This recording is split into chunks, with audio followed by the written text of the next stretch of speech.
शहर के बीचों बीच खड़ा होटल ग्रैंड पैलेस। बाहर से देखने पर यह एक पुरानी इमारत, लेकिन इसकी तीसरी मंजिल पर एक ऐसा राज दफन है जिसे उस होटल के स्टाफ भी भूल जाना चाहते हैं। रूम नंबर 305, जो कि पिछले 50 सालों से बंद है। रजिस्टर के मुताबिक 14 अक्टूबर 1976 के बाद इस रूम में कोई नहीं गया, लेकिन अभी पिछले महीने 15 जून को एक अजीब घटना हुई। रिसेप्शन के कांच के लॉकर से रूम नंबर 305 की चाबी गायब थी, बिना ताला टूटे और बिना किसी के वहां आए।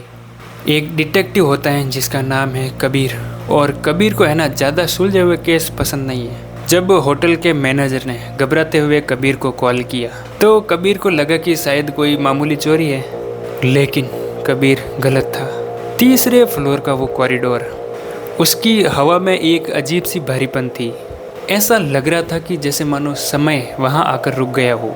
मैनेजर ने कहा था कि ये कमरा 50 साल से नहीं खुला, लेकिन जब कबीर वहाँ कमरा नंबर 350 पर पहुँचा तो उसने देखा कि जो उसका दरवाज़ा है ना, उसके नीचे से हल्की पीली रोशनी आ रही थी। कबीर वहाँ पे तुरंत एक्टिव हो गया और उसने अपनी गन निकाल ली और धीरे से दरवाजे का हैंडल घुमाया।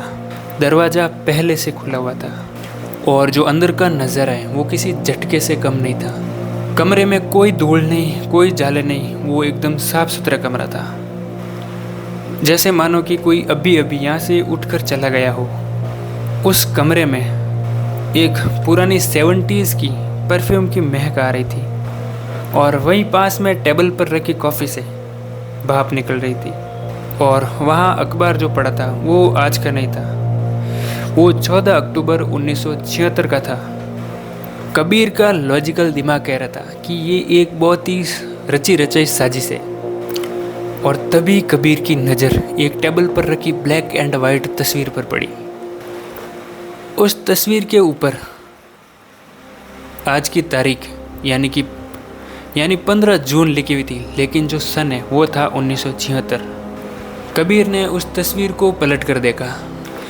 तस्वीर में एक आदमी पलंग पर बैठा था और उसने अभी जो कबीर ने कोट पहना है वही कोट पहना हुआ था। तस्वीर में जो आदमी दिख रहा है उसकी कलाई पर वही घड़ी पहनी हुई है जो कबीर ने अभी पहनी हुई है, क्योंकि वो आदमी कोई और नहीं बल्कि खुद कबीर है। अब कबीर का दिमाग पूरी तरीके से सुन्न हो चुका था। ये 50 साल की तस्वीर में कबीर कैसे हो सकता है, जबकि उस टाइम तो कबीर पैदा भी नहीं हुआ था। और तभी कमरे में एक कोने में रखा लैंडलाइन फ़ोन ज़ोर से बज उठा। कबीर कह रहा था कि उसने देखा कि फ़ोन की जो तार है वो कटी हुई थी, पर मज़े की बात यह है कि तार कटी होने के बावजूद भी वो फ़ोन बज रहा था। कबीर ने कांपते हुए हाथों से उस फ़ोन का रिसीवर उठाया तो दूसरी तरफ से एक आवाज़ आई। वो आवाज़ किसी और की नहीं थी बल्कि खुद कबीर की थी। मतलब फ़ोन पर कबीर की आवाज़ ही अब कबीर से बात कर रही थी और उसने कहा, कबीर तुम बहुत लेट हो गए, दरवाज़ा बंद होने वाला है। दीवार पर लगी घड़ी में देखो। और घड़ी की सुइयां उल्टी घूम रही थी बहुत तेज़ी से। कबीर आनन फानन में फ़ोन फेंक कर खिड़की की तरफ भागा और कबीर ने बाहर देखा। शहर बदल चुका था। जब वो यहाँ पर आया तो उसने देखा कि सामने एक बड़ी इमारत बनी हुई थी, लेकिन अब वो इमारत गायब थी। और जैसे ही नीचे सड़क पर देखा तो सड़क पर 1970 वाली गाड़ियाँ चल रही थी। ये आज की जो मॉडर्न दुनिया है वो वहाँ से मिट चुकी थी। और तभी पीछे से एक झटके के साथ दरवाज़ा बंद हो गया और अब कबीर को ये समझ में आ चुका था कि रूम नंबर 305 की चाबी कभी चोरी हुई नहीं थी और कबीर ने 50 साल पहले वो चाबी यहाँ पे छोड़ी थी, ताकि आज रात यानी 15 जून की रात को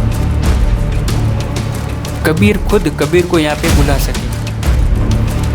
यानी कि वो पुराना कबीर खुद इस नए दौर वाले कबीर को बुला सके। तो दोस्तों, ये थी कबीर की कहानी आपको कैसी लगी आप लोग कमेंट ज़रूर करें और इस चैनल को सब्सक्राइब ज़रूर करें।